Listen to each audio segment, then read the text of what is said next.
Mercredi le 23, bienvenue en prenant votre café. Est-ce que faire la même chose pendant 20 ans fait de vous une personne qualifiée? On va jaser de ça. On va jaser d'un sommet sur la crise du logement. Ça fait peur. Opus en ligne. La carte Opus à Montréal, on va parler de ça. Valérie Plante qui chicane métro. Les marques maison, on va parler de tout ça. Tesla qui repart en fou. Le prix du thé qui augmente. Le prix du café qui descend. Le beurre qui descend. Mais pas ici. Pas ici. Hein? Pas ici.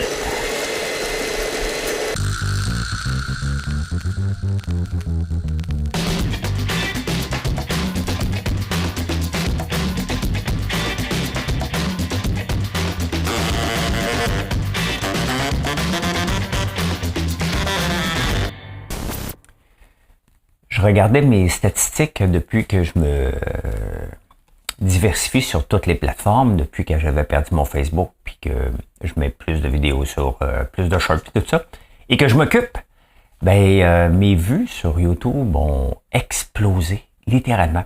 Vous aimez beaucoup écouter en préparant mon café que j'enregistre sur TikTok, puis après ça, je mets sur la plateforme.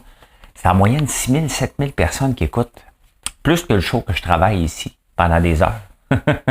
Vous aimez mieux les potins que... C'est pour ça que Journal de Montréal a du succès. Vous aimez mieux les potins que les nouvelles. Ah ben, coudonc, mais ça tombe bien parce que je fais pas juste des nouvelles. Donne mon opinion sur tout. En parlant de donner mon opinion sur tout, je viens de voir que mon ami Varda Étienne fait partie des débatteurs maintenant de nouveau. J'ai hâte de voir comment on va débattre ensemble. Si vous savez comment je suis pas rancunier, elle l'est, elle. Un sommet. Moi, toujours peur des sommets. Dès que tu mentionnes le mot sommet, table ronde, table de concertation, filière, les cheveux me dressent sur la tête. J'enlèverai pas ma couette parce que ça va être spectaculaire. Mais tabarnouche. Un sommet sur la crise du logement. Fait que là, ils vont inviter les gens de construction, les syndicats, les institutions financières, tout le monde, sauf les propriétaires. Les propriétaires ont un mot énorme à dire. Les acheteurs, les investisseurs, c'est eux autres qui détiennent la clé de la crise du logement, tout simplement. Pas moi, ça ne m'intéresse pas. Mais ceux qui s'intéressent au logement, c'est eux autres qui ont la clé de la crise du logement. C'est pas Corey Albert là, qui prend l'argent des parents et qui s'achète un building. Là. C'est eux autres. Pourquoi qu'il y a une crise du logement? C'est bien entendu parce qu'il y a beaucoup de monde qui arrive, de un. De deux, il y a une crise du logement parce qu'il y a une pénurie. Regardez ce qui se passe en Chine en ce moment. C'était la folie. Ils ont construit des buildings à pu finir. Et là, maintenant, il y en a jusqu'à 1 sur 5 de disponibles. Donc, ils en ont trop construit là-bas. C'est juste ça. C'est une question de construction, point final. Si on n'en construit pas, parce que c'est pas avantageux, c'est pas une business qui est le fun, tout simplement. Pourquoi tu vas risquer de te faire suer, d'aller devant un tribunal, quand tu peux faire, historiquement, plus que du 10% à la bourse en étant assis sur ton steak. Bon, si tu fais du 10% à la bourse sans te faire suer, ça te tente-tu vraiment d'avoir des portes de logement? Pas sûr, Ce n'est pas sûr. Donc, à suivre, mais la vraie crise du logement, c'est de donner des avantages aux propriétaires. Mais quel gouvernement libéral ou de gauche va faire ça? Ça n'arrivera jamais, là. Ça n'arrivera jamais. Donc, on perd notre temps. Pendant ce temps-là, la crise du logement se résoudra pas. Ça prend des nouvelles constructions et ça prend des avantages aux propriétaires. Point final. Fini. F-I-I-N-I-N-I. Il y en a beaucoup, vous savez, je me suis déjà fait voler mes montres. Et sur TikTok, les jeunes aiment le luxe. C'est quoi tes montres? N'est plus. J'ai une Apple Watch que j'ai oublié de recharger 3 fois, 3 jours sur 4. Et 1,3, le marché de la montre volée, pourquoi qu'il y en a autant? C'est que ça marche 1,3 milliard de montres volées annuellement. 40% sont des Rolex. Vous voyez pourquoi je me rachèterai plus jamais de montres? Plus jamais. Non, c'est un trip, j'ai aimé ça, j'avais des super belles montres, mais non merci. Non merci, ça ne m'intéresse pas du tout d'avoir des objets de valeur. Ce que j'ai de plus de valeur dans ma maison, ce serait quoi, mettons? Ça serait quoi? Ma bouteille d'huile de tournesol. C'est pas qu'elle est chère, c'est que je suis tellement fier. 1,3 million. Elon Musk dit dernièrement que X peut tomber. X pourrait tomber, mais il dit qu'il n'y a pas de réseau parfait. Fait que ça se peut que X tombe parce qu'il fait des changements, il essaie des affaires. Et ça se peut que ça tombe. Mais vous savez que toutes les entreprises, c'est pas qu'ils vont tomber. Ça se peut qu'ils tombent, ils vont toutes tomber. Toute la gang, à un moment donné, ça se peut que ça dure longtemps. Hey, j'ai sorti des chiffres. Sur 10 entreprises les plus âgées dans le monde, la plupart sont japonaises et sont reliées à l'hébergement ou à la construction. Hein? L'entreprise la plus vieille, c'est 578 ans. Après, en l'an 578 qui a été fondée. Ils font de la construction de temples. Hein? Il y a un autre au Japon encore. Ben écoute, les 1, 2, 3, 4, 5. Les 5 premières, ce sont des entreprises japonaises qui existent depuis presque 1500 ans. Donc, ça va tomber. X, est-ce que c'est parfait? Ben non, c'est un zoo. Hein? C'est un zoo total. Et il essaye des affaires. Hey, il a acheté avec son argent. On va se dire ça, là. Il a mis 44 milliards sur un coup de tête. Et là, il essaye de le revirer de bord. Pendant ce temps-là, Threads, qu'on oublie, hein? C'est le réseau que tout le monde va écrire dessus. Oh, je t'ai encore oublié. Ça, c'est comme si tu dis jamais à ta blonde que tu l'aimes. Hein? Elle te le dit, puis à un moment donné, tu fais « Ah, j'ai oublié de te dire je t'aime. Hein? » C'est un peu ça, Threads. Donc, est-ce que Threads va lever après? Tu sais, Threads, l'affaire, c'est que tout le monde est beau, tout le monde est fin. Sur X, tout le monde est une bande de caves. Donc, il y a entre les deux. Hein? Donc, en parlant de X, j'ai bloqué quelqu'un hier sur X. Ouais. Ben, j'en bloque à tous les jours. Lui, c'est un spécialiste SEO. Hein? Et les gens qui font la même job depuis 20 ans ont tendance à penser que ils sont brillants. Et ça ne veut pas dire que tu fais le même job pendant 20 ans que tu es bon dans ce que tu fais. Hein? Et lui, sa job, c'est le SEO. Donc, il améliore le classement dans les sites. Et il me parle de mon site parce que j'étais fier. Si tu tapes, on va regarder là, on va vous montrer. Si je tape tiramisu, bon, c'est très précis là, hein, à la gaufre. Je vous montre. Je vous parle d'un temps que les moins de 20 ans ne peuvent pas connaître. Ben, vous voyez, tiramisu à la gaufre, je suis le premier ici. OK? Après ça, deuxième, derrière nos recettes, tiramisu à la gaufre. C'est très précis, bien entendu. Qui cherche un tiramisu à la gaufre? À peu près personne. C'est pas ça le principe. C'est le fait que j'améliore mon SEO et je me considère un pseudo apprenti qui comprend quelque chose. Une seule et une affaire. Et c'est ça le danger des gens qui font la même job et surtout des spécialistes en marketing sur le web, que je trouve que c'est une business, puis je suis pas le seul, où il y a le plus de charlatans au monde. Il y a la job de promoteur de crypto qui est numéro 1. Hein? Deuxième, les gens qui sont spécialistes pour faire le marketing des sites web. Ces gens-là, si vous en faites partie, prenez des notes, là, vous oubliez une phase importante, mais très importante, l'argent. OK? Est-ce que ça vend, tout simplement? Ce que vous faites, OK? Moi, je suis un homme d'affaires. Je dois rentabiliser mon entreprise. Donc, je vais vous donner un exemple. Savon patchouli. Je ne sais pas si je sors bien, mais j'en vends en tabarnouche. Hein? Savon patchouli. Regardez. Est-ce que je suis dans le top? Je pense pas que je suis dans le top, mais je sors quelque part parce que j'en vends relativement. Je suis pas là dans le top 10. Si je tape savon sans fragrance, que j'ai amélioré dernièrement, est-ce que je sors aussi? Non, oui, je sors. Bon, OK. Donc, j'ai amélioré dernièrement. Vous voyez ici, je suis ceux qui ne sont pas sponsorisés. Donc, 1, 2, 3, 4, 5. Top 5, ce qui est excellent.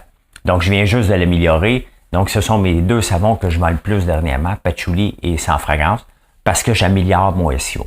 Là, maintenant, quand tu arrives sur mon site, le but, c'est de vous amener sur le site. Hein, de dire, OK, parfait. Après ça, je dois vous convertir. Moi, je regarde ça. Un coup que j'ai les choses que vous cherchez le plus, ben, hein, je m'améliore après ça sur le site. Est-ce que je dois m'améliorer? L'amélioration d'un site web, c'est continu. Hein? Mais moi, j'ai un seul et unique objectif, c'est pas de montrer que ma page est belle, c'est est-ce qu'elle est rentable. Et c'est là que cette industrie-là a un gros problème. Puis je l'ai bloqué à un moment donné parce qu'il dit, écoute, ben moi, ça fait 20 ans que je fais ça, puis si je m'étais occupé du panier bleu, il serait plus big qu'Amazon. Bang, on bloque ça. Hein? On bloque ça. Le panier bleu ne marchera jamais parce qu'il manque une âme derrière. Les sites web qui marchent, là, c'est parce qu'il y a une âme derrière. Ricardo fonctionne, Marie-Lou fonctionne, il y a une âme, vous les voyez régulièrement. Pas seulement à la télévision, ils sont présents sur les réseaux. Vous me voyez sur les réseaux, je suis présent sur toute la gang. Donc, il y a une âme derrière, il y a quelqu'un à qui vous parlez. Panier bleu, ça vous intéresse pas, ça nous intéresse pas. Donc, à suivre. Mais faire quelque chose pendant 20 ans ne fait pas de vous des spécialistes si vous sortez pas à l'occasion de votre bulle. Puis là, je parle du SEO, mais c'est bon dans n'importe quoi. Hein? N'importe quoi. N'importe quoi. On s'en va au Québec. On s'en va pour faire n'importe quoi, on s'en va au Québec.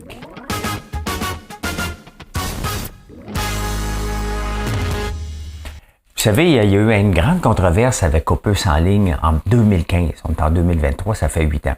Et dans ce temps-là, Twitter était vraiment hot, puis il y avait beaucoup de chicanes. Opus en ligne, c'est la carte Opus à Montréal.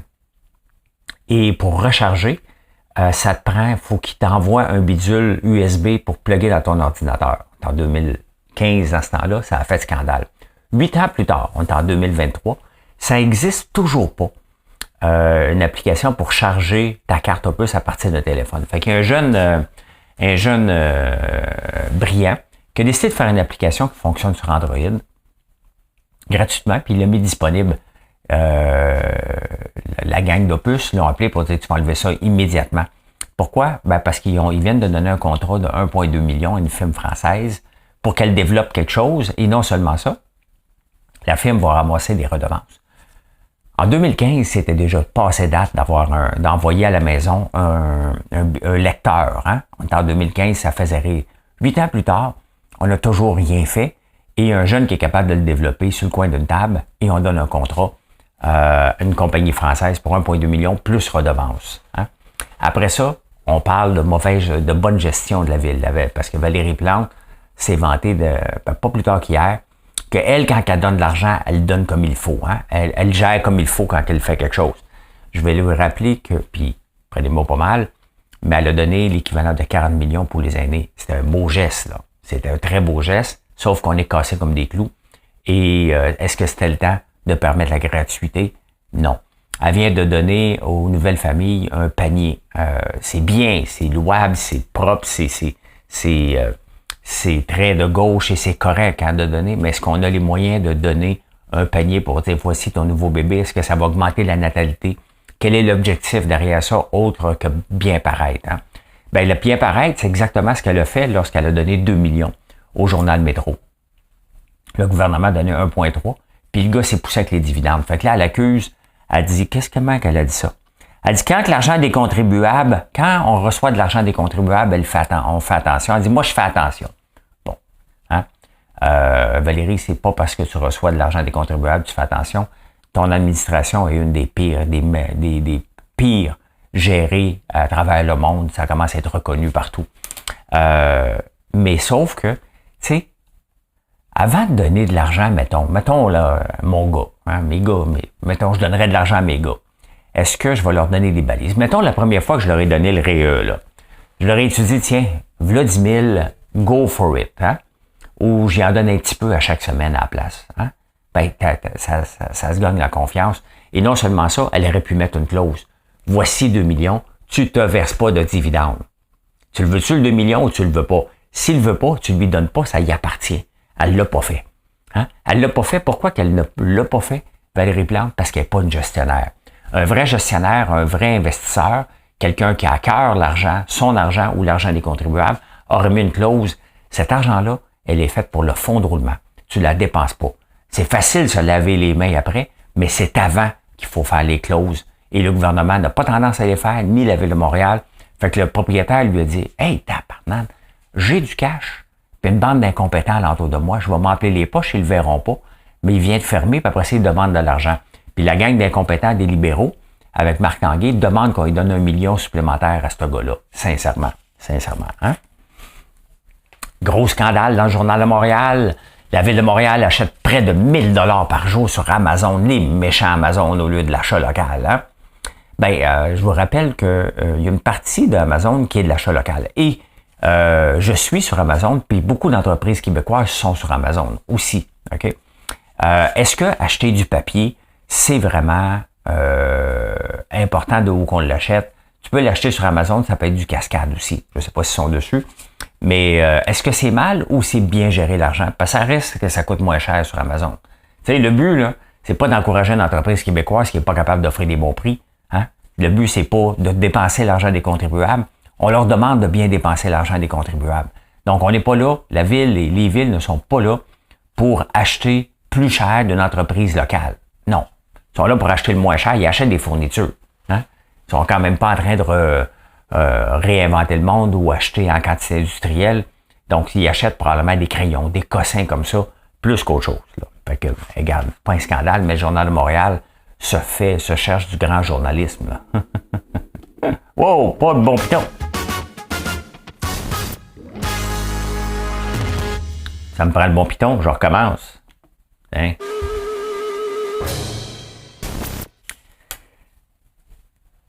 D'abuser, hein? Comment mon père disait ça? Pousse pas sur le pain béni, quelque chose comme ça. Là. Ambitionne pas sur le pain béni. C'est à peu près ce que les grandes marques ont fait. Kraft, Campbell. Je vous en parle souvent des soupes Campbell parce que c'est emblématique. Hein? Une soupe tomate, tu penses tout de suite à soupe Campbell. Beurre d'arachide Kraft. Hein? Toutes ces compagnies-là, pendant la pandémie, ont exagéré. Hein? En augmentant les prix de façon exagérée. Après ça, on chiale que Métro monte les prix, là, mais c'est souvent eux autres qui l'ont monté de façon effrontée parce qu'il y avait une pénurie. En montant trop, l'élastique a pété. Donc là, qu'est-ce qui arrive? C'est que c'est les marques maison. C'est peut-être la soupe Campbell qui fait aussi la marque jaune de Maxi, mais mondialement, ce sont les marques maison qui ont le vent dans les voiles maintenant. C'est pas mal terminé d'acheter une marque, on achète un prix. Hein? On achète une commodité. Quand on achète une commodité comme une soupe Campbell pour mettre dans... C'est pas une affaire d'Instagram, là. C'est pour faire à manger. Donc, les gens vont acheter une marque, tout simplement. Donc, ces compagnies-là, est-ce que ils vont être condamnés à faire du white label? Ce qui est pas mal de faire du white label, hein? Pourquoi la soupe Campbell coûte plus cher que la soupe tomate? Parce que, avez-vous déjà vu une annonce de soupe tomate, vous autres? Non. Hein? C'est la marque maison, le global, la marque maison, qui va être mis de l'avant, mais pas un item en particulier. Soupe Campbell, les autres, ils vendent de la soupe, ils veulent te vendre de la soupe, puis ils vont te faire les bienfaits de la soupe, puis ils vont te faire des recettes avec leur soupe Campbell, et en disant qu'elle goûte pas pareil comme les autres, puis c'est peut-être les autres, elle le fait peut-être pour les autres. Donc, est-ce que ce sera jamais la fin, mais est-ce que c'est on va voir dans les prochaines années, un revampage, si on veut, du marketing? Probablement. Probablement parce que les gens ne veulent pas payer, puis non seulement qu'ils ne veulent pas payer, ils ne peuvent pas payer. Dans la même veine, hein, le bio qu'on investit massivement. Il y a combien de producteurs de lait qui m'écoutent en ce moment qui font du lait bio, qui sont obligés de vendre comme lait non bio parce qu'il n'y a pas de passe? C'est ça aussi. Hein?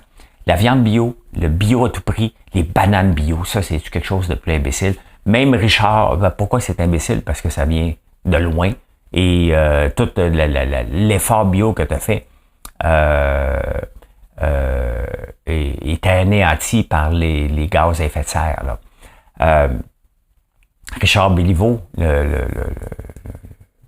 c'est quoi son titre, le docteur, hein, a dit l'important c'est de manger du brocoli. Il n'y a pas d'études qui prouvent que le brocoli bio versus le brocoli traité avec des herbicides faisait une différence pour la santé.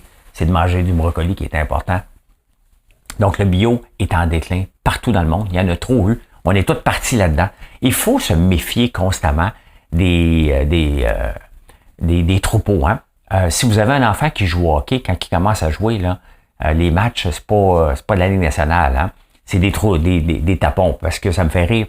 Parce que Gaël, le fils à Marilyn, commence à jouer au football et le coach a beau expliquer bien de la stratégie, là, tu vois des tapons. C'est comme un essaim d'abeilles qui se promènent ensemble. Ben, c'est un peu ça, hein. Le bio, c'est la mode, on s'en va dans le bio. Le gouvernement dit qu'il faut faire du bio, on s'en va dans le bio.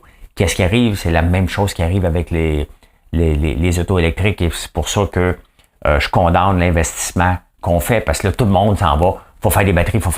Tout le monde investit beaucoup trop. Ça va péter comme n'importe quoi. Il y a des bulles. Il y a eu la bulle Internet. En ce moment, il y a la bulle d'intelligence artificielle. On est en plein dedans, là. On est en plein dedans. Nvidia qui rapporte les chiffres. Microsoft qui est le grand gagnant. Est-ce qu'il va en avoir d'autres? Donc vraiment, les gens s'en viennent en bourse. Ils en profitent de la manne. Donc, c'est dangereux les effets de troupe, tout simplement, hein? En finance. Je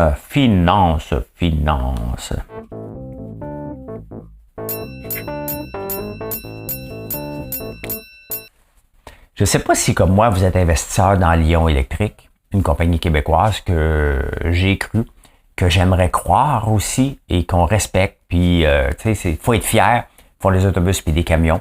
Le problème, c'est que ils nous ont vendu un rêve à travers le SPAC, hein? Special Purpose Acquisition Company.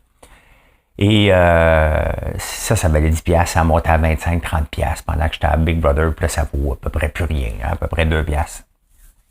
On apprend hier que le PDG, Marc Bédard, alors qu'il vient de faire une ronde de financement, hein, pour aller chercher de l'argent supplémentaire, en profite, lui, pendant qu'on va chercher de l'argent, il en profite pour liquider des actions pour une valeur d'1 million. C'est fâchant. C'est fâchant parce que les petits investisseurs se sont fait avoir et c'est pour ça que si on regarde, il y en a dessus, comment ça Vimfast à le stock. Vimfast qui vient d'arriver, qui est la même chose, hein. Tout ça, toutes ces Special Purpose Acquisition Company, regardez ça ici. Ben, regardez ça comment ça a monté à 30$, ça a descendu à 13$ et là, ça se maintient à peu près 17$. Les gens pensent que ça va remonter. Ce titre-là de Vimfast s'en va probablement vers le 2$. La même chose que Lyon. 213, ben regardez, hein, ça a planté depuis 5 jours.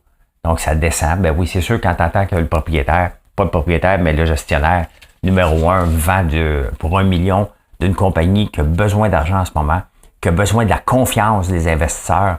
Parce que le problème, c'est que, tu sais, une compagnie où le titre à la bourse est toujours en diminution, les acheteurs potentiels, ils se garocheront pas, là. Hein? Ils se garocheront pas, ils disent, ouais, ils vont-tu continuer à venir? Il va falloir. Lyon, lorsqu'il vend des autobus ou à des grands groupes autres que le Québec, doit convaincre qu'il a les poches pleines. Hein? Parce que lorsqu'on achète une flotte d'autobus, on veut savoir, tu vas-tu être capable de les réparer? Hein? C'est la première chose. Donc, là, il est obligé de vendre, pas une compagnie en croissance, le titre dit le contraire, il est obligé de vendre que le gouvernement est derrière eux autres constamment. Et pendant ce temps-là, lui, il en vend. Qu'est-ce que ça dit au marché? Hein? Quand on vend un stock, on dit au marché, je pense pas qu'il va monter bien plus haut. Ben, il dégringole. Et lorsqu'un titre dégringole, ça l'aide pas une carte de visite. Donc, c'est pas bon. C'est pas bon. Et c'est pas correct non plus envers les petits investisseurs qu'ils vendent alors qu'ils devraient acheter pour envoyer un signe fort, mais il fait le contraire. Ben, ça y appartient. Il a le droit parce qu'il n'y a pas de règles encore. Hein? C'est le free for all et c'est toujours les petits investisseurs qui vont payer le prix tout le temps.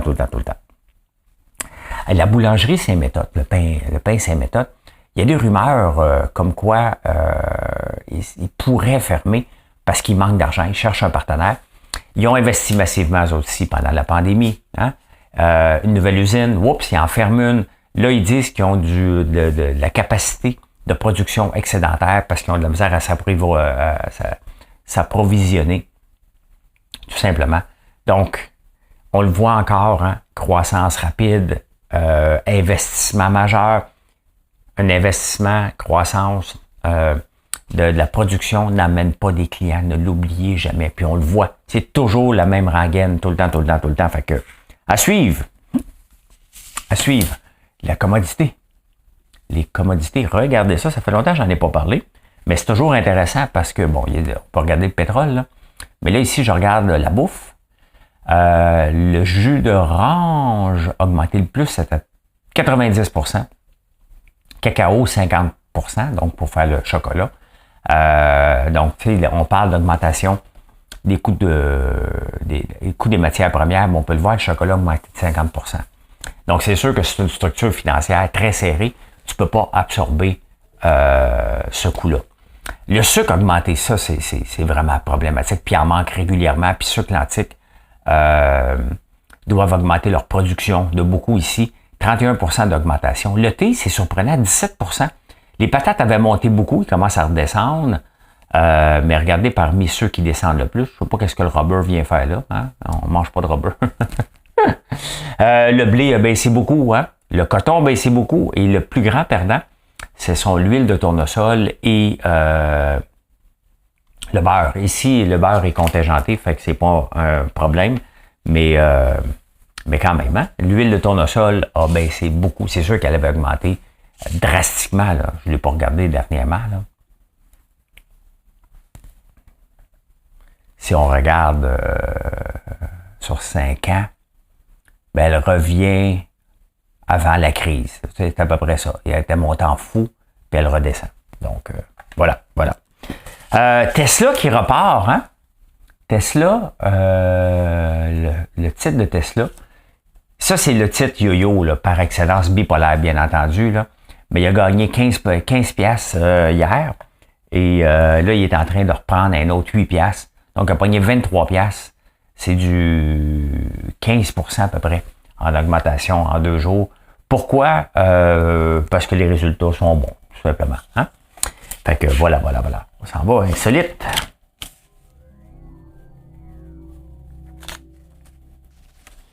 J'en ai parlé sur mes autres réseaux, mais je devais en parler ici dans cette insolite-là. Il y a une ferme au Royaume-Uni qui est obligée d'avertir les gens d'arrêter de se dévêtir pour prendre des photos. Bon, de tournesol. Vous savez que j'ai des tournesols, j'ai beaucoup de gens qui viennent. C'est le moment de venir profiter de ce beau spectacle que la nature nous offre en ce moment et de venir déguster nos produits. Dans tant qu'être là, c'est bien d'acheter un petit popcorn, hein? Peut-être l'huile de tournesol que je capote. Hein? C'est vraiment, on a fait un beau produit et on est fiers, très très fiers. Donc, tu sais, si une ferme au Royaume-Uni fait parler d'elle, ben, ça serait drôle. Hein? Je veux pas ça, là, mais je fais juste rire. T'es obligé d'appeler le journal, mais là, le monde se met tout nu dans mon champ. Ça me fait rire. Hein? Fait que, voilà. Un appel au 911, au UK, ça s'appelle le 999. Il manque d'électricité, il y a un gars qui appelle rapidement, puis il dit, écoute, mon appareil pour respirer, la batterie est en train de mourir dessus, j'ai besoin d'aide. Hein? Fait que il appelle les ambulances, 911, le 911 envoie une ambulance. Le gars il dit ouais, mais c'est parce que j'ai faim. J'ai le droit à ma pause syndicale. Là, c'est moi qui en rajoute, la pause syndicale. Il dit j'ai faim. Fait que m'a arrêté m'acheter un sandwich. Par le temps qu'il s'achète un sandwich sur l'appel d'urgence, ben le gars il est mort. Le syndicat va sûrement le défendre, là, parce que connaissez la chanson Fat Bottom Girl de Queen? Il y a un nouvel album qui a été mis, c'est une des chansons les plus populaires et elle a été bannie parce que les woke ne la veulent pas. Les woke ne veulent pas Fat Bottom Girl. Are you gonna take me tonight? Hold down beside that red firelight. Are you gonna let it all hang out? Hein? Je suis mieux dans les chansons françaises. Fat bottom girl, you make the rock and roll go round. Ça m'a toujours fait rire, cette chanson-là. Fait que non, elle rentre plus parce que les madames avec les grosses faufounes, on peut pas le dire qu'ils ont des grosses faufounes. On peut le regarder, mais pour nous autres, on doit voir quelque chose de pas trop slim parce que sinon, ça rentre dans la culture du corps parfait. Donc, faut pas le voir. Faut pas le voir.